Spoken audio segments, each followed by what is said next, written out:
Hey, I'm Elizabeth, and I want to tell you about the day everything started to change in my family. I've got a younger sister, Lucy, who's always been more the quiet type, and then there's me, I'm not so quiet. Mom, Jane, used to be like any other mom, you know, regular and all, and Dad, Thomas, well, he's always been the sturdy type, like a rock or something. Our lives were plain, nothing fancy, just ordinary and happy, until that one day. It all started when Mom's friend, Carla, talked her into going to this self-help seminar. "It'll change your life, Jane," I overheard her saying over the phone. They were always chatting about new diets or some sale, but this seemed different. I didn't think much of it at first. Mom was into her books and talks, and Dad, and I figured it was just another hobby she'd picked up. But when she came back from that seminar, it was like she had switched into someone else. She was buzzing, couldn't stop talking about unlocking potential and tapping into unseen wealth. "Thomas, you've got to come with me next time. The speakers, the ideas, they're revolutionary," she gushed at dinner that night. Dad just chuckled, shoving a forkful of mashed potato into his mouth. "Sounds like a load of hot air to me. How much did you say you paid for this?" Mom's face fell a bit. "It's not about the money, Tom. It's about the experience, the growth." "Sure, Janie, as long as it makes you happy. But don't go wasting our savings on every little scheme they sell you," Dad warned, a stern edge to his voice. Things started changing quickly after that. Mom quit her job at the post office, where she'd been for nearly 15 years. "I'm not wasting another minute on that dead-end job. I'm going to invest in opportunities that'll triple our income, you'll see," she declared one evening out of the blue. Her ideas of opportunities included stuff like buying heaps of lottery tickets, sinking money into some online trading platforms, and even attending more and more of those cash-draining seminars. Dad didn't take any of that well. "Jane, you've got to stop. This isn't like you. We have girls to think about, college to save for," he'd argue night after night. "Oh, stop being such an old worrywart, Tom. You've got to spend money to make money. It's called investing." Mom shot back, her patience thinning. They thought we didn't hear them, but Lucy and I heard a lot. Their fights about money, about Mom's new friends who Dad called con artists and swindlers. It got so bad I sometimes wished I could just shut them out, maybe with noise-canceling headphones or something. One day, I came home to find Mom in the living room, papers and brochures strewn all over the coffee table. She looked up, her face flushed with excitement. "Beth, come here, look at this. It's a new investment fund, says it can double our input in 6 months."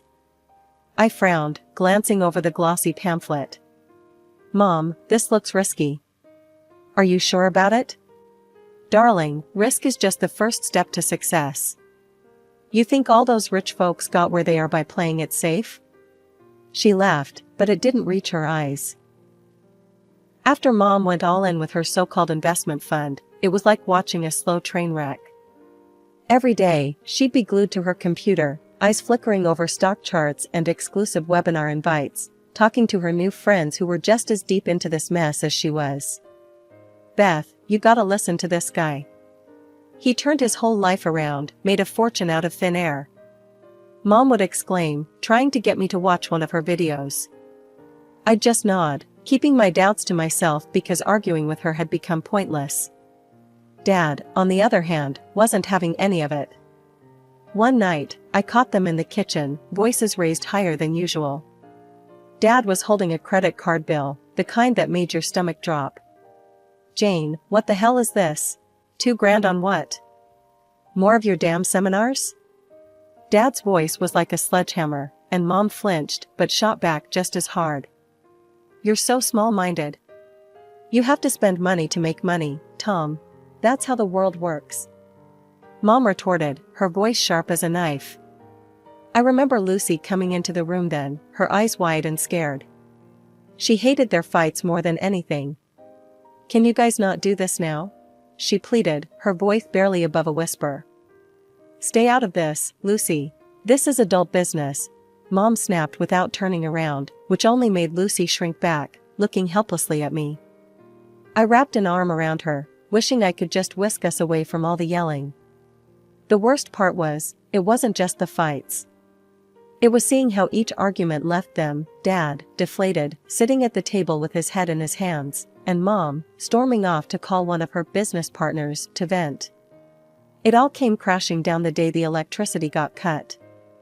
I came home to find the lights out, and Mom at the table, surrounded by bills and notices. "Electric's out," she muttered as I walked in, her voice tired and frustrated. "We're a bit tight this month, couldn't make the payment." "A bit tight? Mom, this is serious. We need electricity. What about all the money from your investments?" My voice rose, the worry making my words sharper than I intended. Mom's face crumpled, her usual fiery comeback gone. "It's just not available right now." "That means it's gone, Mom. What are we supposed to do now? How are we supposed to live like this?" I threw my bag on the floor, frustration taking over. Lucy started crying, and I hated it. I hated that she had to deal with this, that we all did. "I'm sorry, girls. I'm trying, I really am," Mom said, her voice breaking, and for a moment, I saw the old her, the mom who used to make sure everything was okay. But sorry wasn't enough to fix this. Sorry wouldn't turn the lights back on. We were all stuck in Mom's sinking ship, and it felt like we were only going deeper down. The real blow came a week before my high school graduation. It was supposed to be a time for celebration, but instead, it turned into the biggest fight we'd ever seen at home. I was in my room trying on my graduation gown when I heard shouting from downstairs. It was loud, even for them. "Jane, how could you do this to us, to your own daughter?" Dad's voice boomed through the house. I rushed down, my heart pounding, to find Mom and Dad in the kitchen, papers scattered all over the counter. Mom looked cornered, her face all flushed, while Dad was holding a bank statement, his hands shaking. "What's going on?" I demanded, glancing between them. "Your mother. She took the money, Elizabeth. The money we saved for your college," Dad said, barely getting the words out. The room spun around me. My college fund, gone? Just like that? I felt like I was going to throw up. "This is unbelievable, Jane. You've crossed a line. How are we supposed to trust you after this?" Dad was yelling now, his face red. "I was going to fix it, Tom. You have to believe me. I didn't mean for it to go this way." Mom was almost pleading now. "Fix it? How, Jane? How exactly were you going to fix this mess?" Dad shouted back. Lucy appeared at the kitchen doorway, her eyes wide with fear. "Stop yelling. Just stop it," she screamed, and suddenly it was like all the air got sucked out of the room. Mom and Dad stopped and looked at her, but Lucy turned to me, tears streaming down her face. "Beth, what's going to happen now?" she sobbed. I hugged her tight, not knowing what to say to make any of this better. "I don't know, Luce, I really don't," I murmured, feeling her shake in my arms. The argument died down after that, but the damage was done. Dad moved out of the house that same night. He packed his bags, saying he needed time to think away from Mom and all the chaos she'd caused. Mom tried to act like everything was normal the next morning, making breakfast and chattering about plans to recover the money. But it was all just noise to me. My head was filled with a million worries about the future. That evening, I found Mom looking through more papers, probably searching for another quick fix. "Mom, why? Why did you do it? Didn't you think about me, about what I'd lose?" I asked, needing to understand. "Elizabeth, I really believed it would work. I wanted to give you more than we ever had, not take away.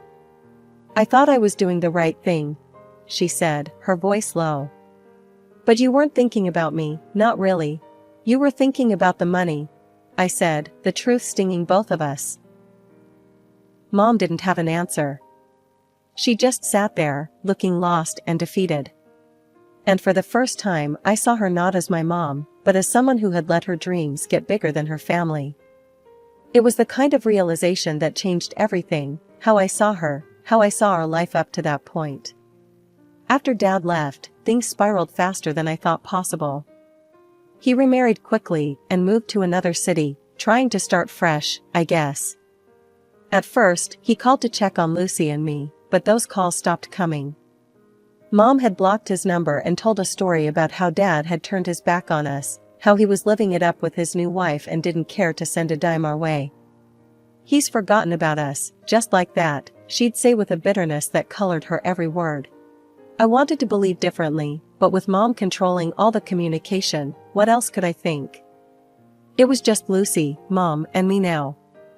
College was out of the picture. With no money and no prospects, I took a job at a local diner. It wasn't what I had planned, but dreams had to take a back seat to reality. I was now the one bringing home whatever money I could to keep us afloat. Every paycheck I handed over to Mom, hoping she'd sort out the mess of debts she'd gotten us into. But it seemed like for every step I took to pull us out of the hole, she found a way to dig us deeper. She wasn't working, just constantly hatching new schemes to strike it rich. "It's just around the corner, Elizabeth, I can feel it," she'd say every time I questioned her plans. One evening, after a long shift at the diner, I saw her getting kicked out of the local casino. She was a mess, screaming about being just one win away from getting it all back. I hurried over, my heart sinking. "Mom, what are you doing here? I thought you were at home with Lucy," I said, grabbing her arm to steady her. "Let go, Elizabeth. I had it under control. Today was just a bad day, that's all. Tomorrow, I'll win it back, double," she snapped, yanking her arm free. I couldn't believe what I was hearing. "Mom, you're gambling now? With what money?" "I have my ways. And I found a surefire technique online, it'll change everything," she said, her eyes wild with a desperate kind of hope. "A technique? Mom, that's nonsense. You're throwing away everything on a fantasy. Gambling's a trap. It's designed to make the casino rich, not us." I tried to reason with her, but she wouldn't hear it. She just shook her head. "You'll see. I'll fix everything. I just need one good run." The next day, she was gone again, back to the casino, as if our conversation had never happened. I felt so helpless, watching her disappear into her delusions, while I scrambled to cover our bills and keep Lucy from seeing how bad things had really gotten. Lucy was turning 15 soon, and I knew exactly what I wanted to get her, a set of clothes that would make her feel like she belonged with her friends, who always dressed in the latest styles. She'd been making do with hand-me-downs and clearance rack finds for too long. So, I started setting aside a bit of cash from each paycheck, stashing it away in a small box on my shelf. It was supposed to be a surprise, a good one, something that'd light up her face. I was at the diner when it happened. I came home late, my feet aching from the long shift, dreaming of the look on Lucy's face when she'd see her gift. But the house was chaos. Mom was in a frenzy, the box that held the birthday money in her hands, her face twisted in anger. "You're stealing from your own family, Elizabeth? Hiding money for yourself? Is this what you do with the money you earn? You're a nasty rat, that's what you are," she screamed as soon as I stepped through the door. "What? No, Mom, that's for Lucy's birthday. I saved it to buy her some clothes." I tried to explain, reaching for the box, but Mom jerked it away. Mom's face was red, her eyes wild. "I trusted you, and you betray me like this. You're no daughter of mine. Get out." She shoved the box of money into her purse and pointed to the door. Lucy rushed downstairs, drawn by the yelling. "Mom, Beth's telling the truth. She saved that for me." She tried to mediate, her voice shaky. Mom turned on her. "And you? You could have been helping out, earning some money. But no, you just sit around studying, protecting your thief sister." "I'm trying to finish school, Mom. We agreed on that." Lucy cried out, her own patience breaking. "That's enough. I want both of you out. You're both ungrateful. I don't need you here." Mom shouted, her fury boiling over. I grabbed Lucy's hand, my mind racing. "Come on, let's go," I said, pulling her toward the door. We stepped out into the cold night, the door slamming shut behind us, our mother's angry shout still echoing as it closed. Lucy clung to me, sobbing uncontrollably. Beth, what are we going to do now? Where will we go? She whimpered, her voice muffled against my jacket. I held her close, trying to muster a calm I didn't feel. I don't know, Luce, but we'll figure something out. We have to, I said, my voice trembling. We stood there, outside the house that no longer felt like home, shivering not just from the cold but from the shock. How had things gone so wrong? How had our mother, the woman who used to hug us and make everything okay, turned into someone we hardly recognized? Lucy and I huddled together on a park bench, clutching our phones like lifelines. The night was chilly, making each breath visible in the pale light of the street lamps. We could call Dad, Lucy suggested quietly, her voice small. Yeah, I agreed, though a lump formed in my throat. It had been so long since we'd spoken. What if he really had moved on? What if he didn't want us? But we were out of options, and honestly, I was out of pride. I scrolled through my contacts, finding the number Mom had made me block years ago. My fingers hesitated, then dialed. The phone rang, and my heart pounded with each tone. Hello? Dad's voice came through, sounding cautious. Dad, it's Elizabeth, and Lucy, I managed to say, my voice cracking. Elizabeth? Lucy? Oh my God, girls, are you okay? Where are you? His voice changed instantly, thick with concern. We need help, Dad. Can we come see you? I asked, the words nearly a whisper. Of course, girls. Tell me where you are, I'll send money for train tickets right now, he said without hesitation. Tears welled up in my eyes. Thank you, Dad, I choked out.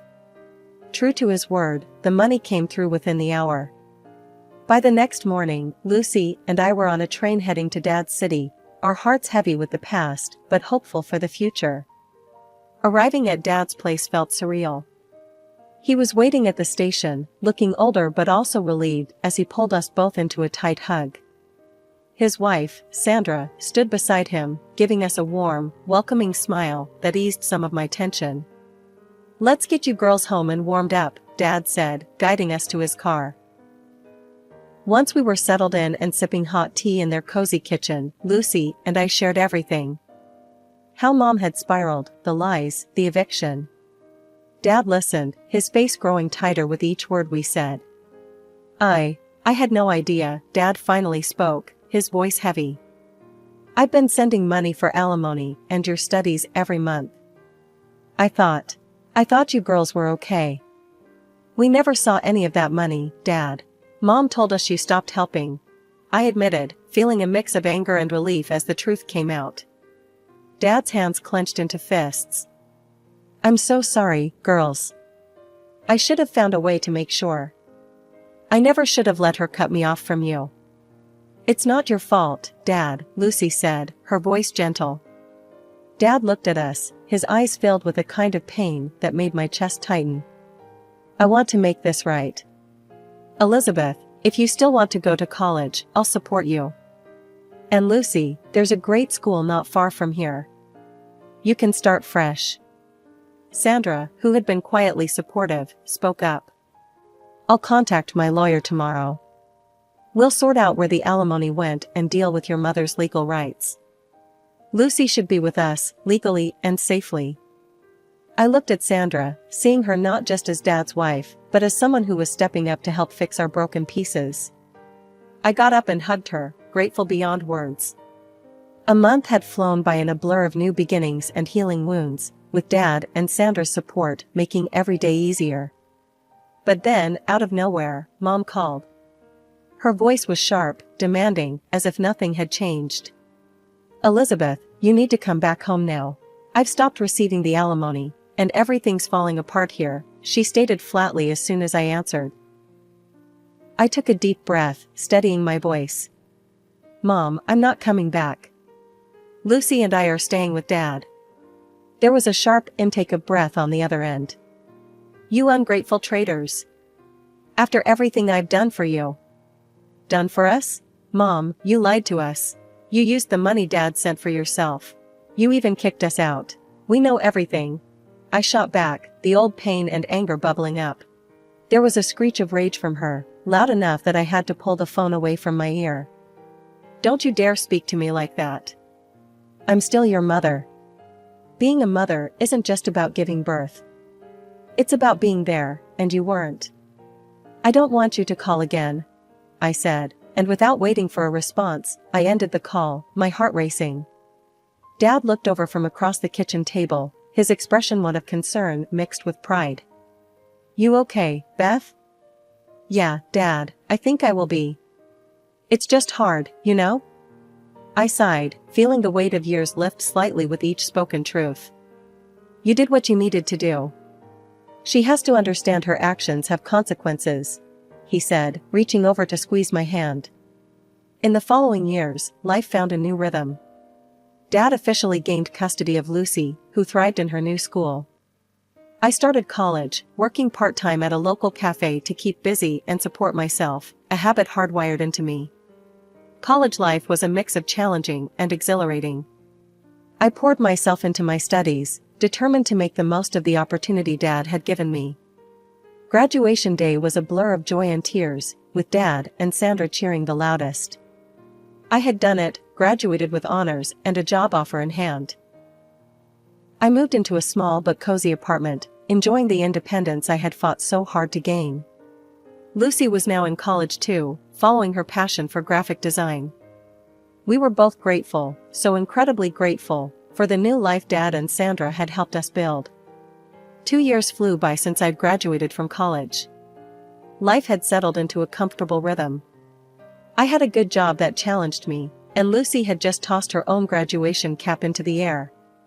Then, one afternoon as I was sorting through emails at work, my phone buzzed with a number I didn't recognize. Curiosity overcame caution, and I answered.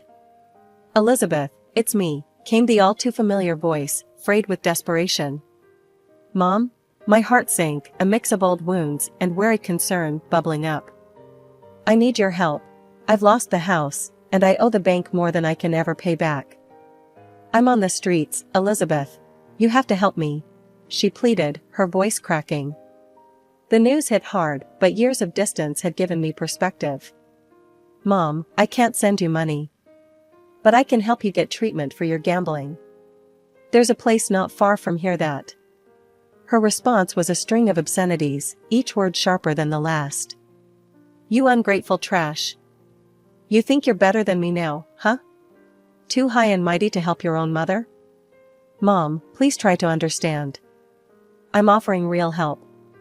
Gambling has destroyed enough, don't let it destroy you completely," I pleaded, hoping for a sliver of reason. "Save it. I don't need your charity or your lectures," she spat out, and then added, "You'll regret this, Elizabeth." I took a deep breath, steadying my shaking hands. "I hope someday you'll see this was for the best. Take care, Mom." Without waiting for another barrage of vitriol, I ended the call and blocked the number. My heart pounded painfully against my ribs, not out of fear, but out of finality. Back home, I slumped on the couch, feeling drained. Lucy came over, holding 2 mugs of tea, having heard the tail end of the conversation. "She called you again?"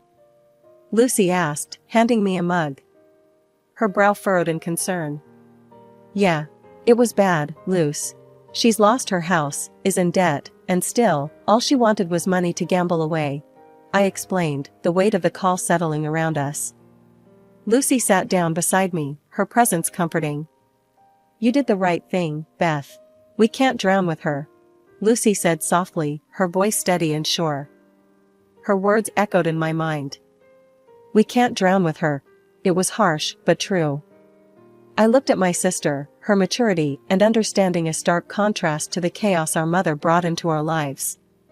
"You're right, Lucy. It's time to really let go and move forward," I affirmed, feeling a resolve strengthen within me. Lucy and I spent that weekend planning a trip together, something to celebrate her graduation and reinforce the new chapter we were both stepping into. As we mapped out our journey, I felt a sense of excitement for the future, a future I was ready to embrace fully. In life, we all make choices. Some lead us into the light, others into shadows. But each step, each decision, teaches us something valuable. For me, it was learning that sometimes, loving someone means letting them face their own battles, and that saving myself was not an act of betrayal, but an act of courage.